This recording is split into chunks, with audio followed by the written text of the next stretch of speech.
ত্রিপুরায় 2028 সালের বিধানসভা নির্বাচনে আরও বেশি আসন জিতে বিজেপি পুনরায় সরকার গঠন করবে বলে দৃঢ় আশাবাদ ব্যক্ত করেছেন ত্রিপুরা বিজেপির প্রদেশ সভাপতি অভিষেক দেবরায়। শনিবার প্রদেশ সভাপতি হিসেবে প্রথমবার উত্তর জেলার ধর্মনগর সফরে এসে তিনি বলেন, 2028 সালের নির্বাচন নিয়ে বিজেপির কোনো সংশয় নেই। তার আগে ভিসি নির্বাচন, নগর ও পুর নির্বাচনকে পাখির চোখ করে সংগঠনকে আরও শক্তিশালী করার কাজ চলছে। শনিবার তার একদিনের ধর্মনগর সফরকে ঘিরে জেলা জুড়ে উৎসবের আবহ তৈরি হয়। জেলা যুব মোর্চার উদ্যোগে বর্ণাঢ্য বাইক র্যালির মাধ্যমে তাকে স্বাগত জানানো হয়। ধর্মনগরে পৌঁছে তিনি প্রথমে ঐতিহ্যবাহী টাউন কালীবাড়িতে পূজা ও প্রার্থনা করেন। পরে স্বামী বিবেকানন্দ সার্ধ শতবার্ষিকী ভবনে অনুষ্ঠিত দলীয় কর্মী সম্মেলনে যোগ দেন। সম্মেলনে বুথভিত্তিক সাংগঠনিক কার্যক্রম জোরদার, জনসংযোগ বৃদ্ধি, সংগঠনের সম্প্রসারণ এবং আগামী দিনের রাজনৈতিক কর্মসূচি সফল করার কৌশল নিয়ে বিস্তারিত আলোচনা করা হয়। কর্মীদের উদ্দেশ্যে অভিষেক দেবরায় দলীয় আদর্শ মেনে নিষ্ঠার সহিত কাজ করার আহ্বান জানান এবং সাংগঠনিক ঐক্য বজায় রেখে সাধারণ মানুষের কাছে পৌঁছানোর গুরুত্ব আরোপ করেন। এদিন রাত পর্যন্ত জেলা নেতৃত্ব, 6টি মণ্ডলের সভাপতি এবং জেলা কমিটির সদস্যদের সঙ্গে ধারাবাহিক সাংগঠনিক বৈঠকে অংশ নেওয়ার কথা রয়েছে তার। জেলা নেতৃত্বের দাবি, প্রদেশ সভাপতির এই সফর উত্তর জেলায় বিজেপির সাংগঠনিক ভিত্তিকে আরও শক্তিশালী করবে এবং কর্মীদের মধ্যে নতুন উদ্দীপনা সৃষ্টি করবে। সাংবাদিকদের মুখোমুখি হয়ে অভিষেক দেবরায় বলেন, গণতান্ত্রিক পদ্ধতিতে 2028 সালে আরও বেশি আসন নিয়ে ক্ষমতায় ফিরতে চাই।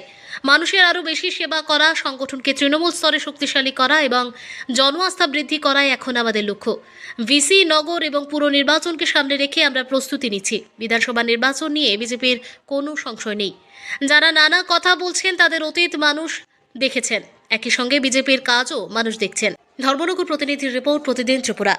আমাদের উদ্দেশ্য হচ্ছে আরও গণতান্ত্রিক পদ্ধতিতে আরও বেশি আসন নিয়ে কীভাবে ক্ষমতায় আসা যায়, মানুষকে আরও বেশি কীভাবে খুশি করা যায়, সংগঠনকে আরও কীভাবে সেবার মাধ্যমে সংগঠন করা এবং পার্টিকে তৃণমূল স্তর পর্যন্ত শক্তিশালী করা এবং আমাদের আরও বেশি সংখ্যক আসন নিয়ে কীভাবে আমরা মানুষের আশীর্বাদ নিয়ে ক্ষমতায় আসবো সে নিয়ে আমরা ভাবছি। এবং আগামী কিছুদিনের মধ্যে অনেকগুলো নির্বাচন আছে, আপনারা জানেন। আমাদের ডিসি ইলেকশন আছে, তারপর আমাদের যে লোকাল বডিজ, আমাদের নগর পঞ্চায়েত, যে মিউনিসিপ্যাল কাউন্সিল, কর্পোরেশন ইলেকশন আছে, তারপর 28 সালের নির্বাচন। তো 28 সালের নির্বাচন নিয়ে আমাদের কোনো সংশয় নেই। যারাই এখন বলছে অনেক কিছু, তাদেরকে মানুষ দেখেছে বিগত দিনে কী করেছে, আর বর্তমানে ভারতীয় জনতা পার্টিকে দেখছে। আমরা মানুষকে আমরা বিশ্বাস করি এবং আমরা জানি মানুষ আমাদের পেছনে আছে। আমরা সেই জয় নিয়ে আমাদের কোনো রকম চিন্তা নেই। আমরা ধর্মনগর উপনির্বাচন হলো, আমরা দেখতে পেলেন কী পরিমাণে ভোট আমাদের ভারতীয় জনতা পার্টির প্রার্থীভাবে উঠেছে। তো একটা ইন্ডিকেশন যে কী হবে আগামী দিন। আমার থেকে আপনারা বেশি জানেন, আপনারা বিভিন্ন জায়গায় যান, মানুষের সঙ্গে কথা বলেন। সভাপতি হওয়ার পর আমাদের পার্টির যে সিস্টেম অনুযায়ী প্রদেশ সভাপতি প্রতিটা জেলাতে যায়, প্রবাস করে সমস্ত কার্যকর্তাদের সাথে পরিচয় পর্ব সারে এবং সাংগঠনিক বিভিন্ন বিষয়ে খোঁজখবর নেওয়া এবং আগামী দিনের রণনীতি রণকৌশল তৈরি করা।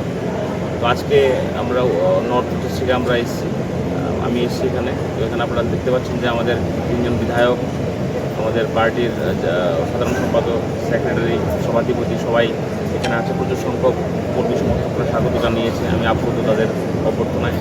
তো এখন আমাদের আগামী নেক্সট কোর্স অফ অ্যাকশন শুরু হবে। আমাদের সাংগঠনিক কোন কোন জায়গায় কী পরিস্থিতি আছে, আমাদের কোন মণ্ডলের কোন জায়গায় পরিস্থিতি আছে, সে সমস্ত বিষয় নিয়ে আলোচনা হবে। আজকে পুরো দিনের প্রবাস থেকে রাত্রে ধর্মনগরে আমি থাকবো, কাল সকালবেলা এখান থেকে যাব। তার উপর যা আসবে, যে রিপোর্ট আসবে, তার উপর আগামী দিন কাজ শুরু হবে।